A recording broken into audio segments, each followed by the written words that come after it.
Bonjour et bienvenue à cette toute nouvelle émission intitulée Hors Zone.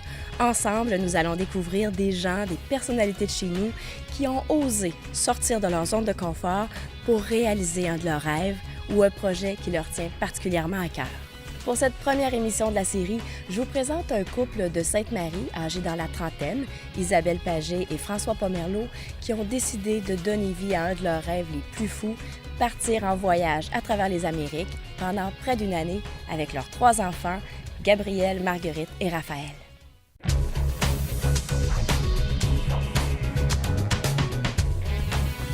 Bonjour Isabelle et François. Bonjour. J'aimerais ça que vous me disiez où est-ce qu'on se trouve présentement. Bon, on est dans notre roulotte qu'on a acheté l'année passée pour partir en voyage. OK, puis vous la connaissez bien, votre roulotte. Là. C'est pas la première fois qu'on entre dedans parce que vous vous préparez à vivre ce projet-là. Vous l'avez acheté déjà il y a quelques mois. On l'a acheté l'année dernière, l'été dernier, pour être capable de se la mettre à notre main, pour rajouter des améliorations, enlever des choses qu'on trouve pas à notre goût, valider, voir la façon qu'on va coucher les enfants. Parce que là, présentement, les enfants sont dans un bunk bed. Là. Donc, Raphaël est en haut, les filles sont en bas. Puis nous, ben, notre lit, c'est la table où on est là, mais ça devient le lit pour nous deux. Depuis plusieurs mois, vous et les enfants, vous vous préparez à vivre un grand voyage, un grand projet. De quoi est-ce qu'il s'agit?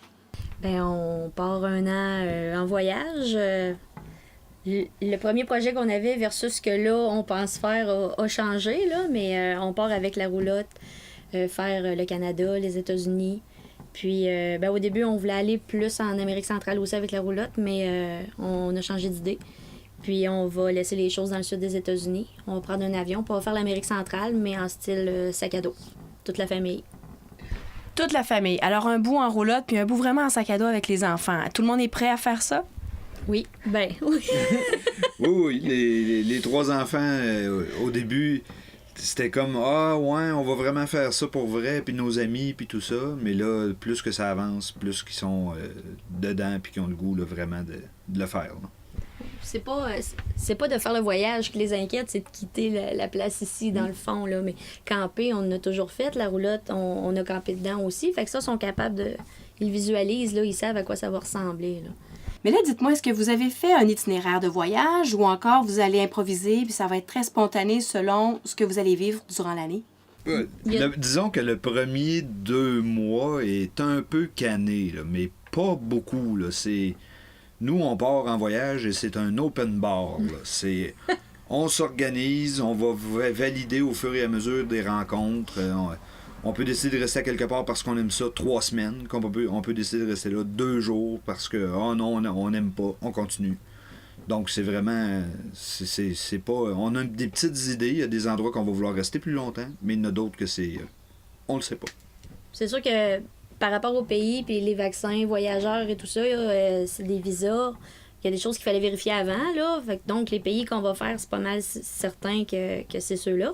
Mais à part les limites, la plupart, c'est 90 jours qu'on a le droit de rester dans un pays sans avoir une permission spéciale. Donc, on respecte ça, mais pas plus précis que ça. Là.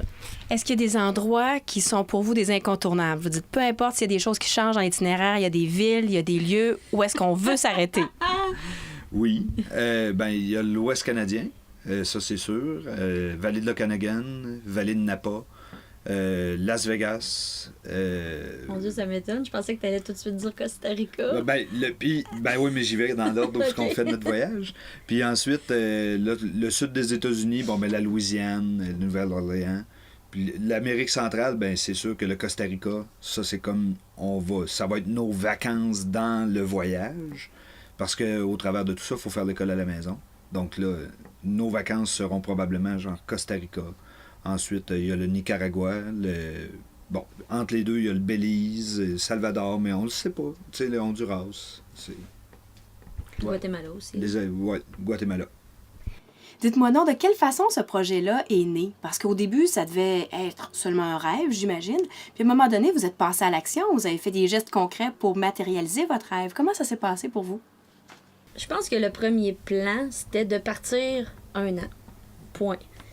On a regardé des possibilités d'aller travailler à l'étranger, toutes sortes de choses. Puis à quel moment dans notre vie aussi, là, avec les enfants, puis son travail, mon travail. Puis en réfléchissant, on s'est aperçu que, ben 5, c'est 5 billets d'avion aussi à chaque fois qu'on se déplace. Fait que par la route, c'était quelque chose qui était intéressant. Puis ça a été graduellement que ça s'est défini vers ça, là, je pense. Hein? Oui, parce qu'au début, c'était au complet par la route. Puis c'est juste que présentement, au Mexique, la situation est comme... On le sait pas trop, ça va être correct, ça sera-tu pas correct. Donc là, on va laisser la roulotte aux États-Unis et on va y aller en avion. Mais si c'était possible, on aurait fait tout par la terre. Là. Puis ensuite, on serait revenu. Mais on aurait laissé la roulotte quand même à des endroits parce que l'Amérique centrale, la roulotte, ça fonctionne pas. Là. Mais le reste, c'était bien correct. Je suis vraiment intriguée. Vous dites on voulait partir 1 an. On a attendu un certain nombre d'années pour que les enfants soient avec nous, soient assez grands aussi, j'imagine, pour apprécier l'expérience et bien la vivre. Donc, c'était pas juste de partir 1 an. Il y a quelque chose d'expérience de vie là, que vous voulez aller chercher là. Oh oui, ben moi, en tout cas, là, je pense que moi, ça a toujours été un règlement, là, on voyage, tu sais, mais dans les limites qu'on peut, les moyens et les capacités des enfants et tout ça, mais à chaque année, on a fait quelque chose, là, depuis qu'on se connaît. Puis, je sais pas, ça coule de soi pour moi, il faut explorer le monde. Mais c'est pas de la même façon que quand on finit nos études puis on part en sac à dos en Europe, tu sais, il y a des contraintes, puis tout ça, mais c'est... Pour moi, il me semble que j'ai comme pas de raison à donner comme pourquoi il faut boire de l'eau, là, tu sais, c'est ça. Et qu'est-ce que ça te fait quand tu voyages? Comment tu te sens? Tu te sens comme super bien? C'est là où tu es à l'aise parce que tu découvres, tu apprends des choses? Ah, ben oui, c'est comme l'émerveillement à chaque jour. Puis des fois, tu sais, t'es loin et tu te dis, Caroline, tu sais, je suis vraiment à un point précis de la Terre que j'aurais jamais pensé être. Mais là, c'est ici que je suis aujourd'hui, là, puis c'est trippant. Est-ce que vous vous êtes donné des objectifs personnels ou familiaux durant le voyage ou vous y allez un petit peu spontanément? Je suis curieuse de savoir ce que vous avez peut-être défini comme attente. Ben nous, un des objectifs, c'est de vivre la vie des gens qu'on va visiter. Donc, on va essayer d'échanger beaucoup avec les familles du coin, avec les gens du village ou des villes où on va être, ou des choses comme ça. Donc, on prévoit déjà travailler pour des cultivateurs. On veut aller faire de l'aide humanitaire au Guatemala. Donc, puis c'est ça, c'est... Les premiers 2 mois, on sait un peu ce qu'on va faire, mais après, on le sait pas. Parce que ça va être au fil des rencontres, on va dire, ah, tiens, cette famille-là nous offre le gîte, ben en échange, on va faire quelque chose pour eux, des choses comme ça.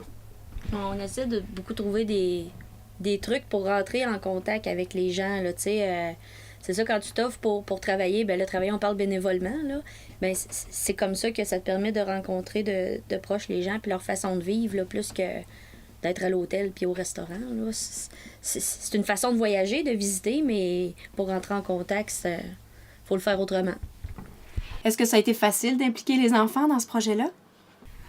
Ben, c'est selon les âges, parce que notre plus vieille a comme plus dit tout de suite, « Ouais, mais mes amis, puis la 6e année, puis le secondaire 1 l'année d'après, tu sais, elle voit comme plus les impacts, plus qu'est-ce qui peut s'en venir, qu'est-ce qui peut se passer. » Sauf que, puis notre deuxième, ben, elle va être en 4e année, puis elle se laisse toujours porter, elle se laisse aller, fait qu'elle, ça la stresse pas du tout. Puis Raphaël, ben lui, il va avoir 7 ans pendant le voyage. Puis Raphaël, ben c'est un fonceur aussi. Il va amener ses toutous. Il va amener ses toutous. Lui, c'est ses petites affaires, ses blocs Lego, ses jouets. Puis ses amis, ben il a compris qu'il va pouvoir les voir aussi par l'ordinateur, puis tout ça.